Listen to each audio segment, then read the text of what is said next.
Hello दोस्तों। आज मैं आपको एक कहानी सुनाने जा रही हूँ। एक राजा की। एक राजा जिसके दो पुत्र थे। दोनों बड़े वीर और समझदार थे। दोनों भाई युद्ध कला में निपुण भी थे, परंतु दोनों के स्वभाव में अंतर था। बड़ा भाई उदार तथा नीति कुशल था, जबकि छोटा भाई अभिमानी और निर्दयी था। राजा ने उनके स्वभाव को ध्यान में रखते हुए अपने मरने से पूर्व ही राज्य को दो हिस्सों में बांट दिया और अपने बेटों के हवाले कर दिया। कुछ समय पश्चात राजा चल बसा और दोनों भाइयों ने अपनी अलग अलग राह अपनाई।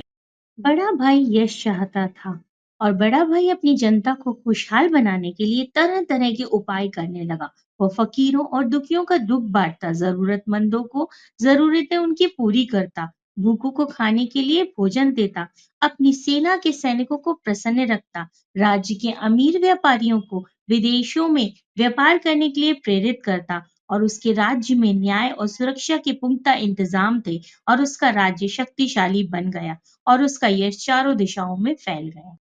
यहाँ छोटा भाई केवल धन दौलत बनाना चाहता था।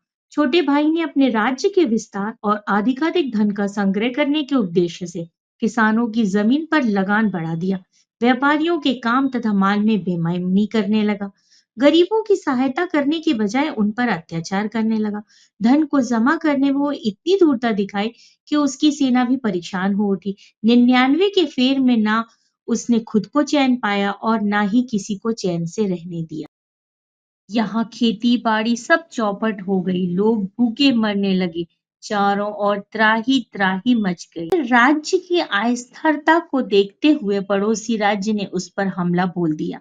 जनता ने उसकी किसी तरह से भी सहायता नहीं की। फलता वह खुद अपना शत्रु बन गया। इस तरह छोटा भाई अपने राजपाट से हाथ धो बैठा और उसका घमंड चूर चूर हो गया। इस कहानी से हमें यह शिक्षा मिलती है कि जैसा करोगे वैसा पाओगे। तो ये थी आज की कहानी। जिन्होंने भी देखी कैसी लगी, प्लीज लाइक शेयर और कमेंट जरूर करें। धन्यवाद।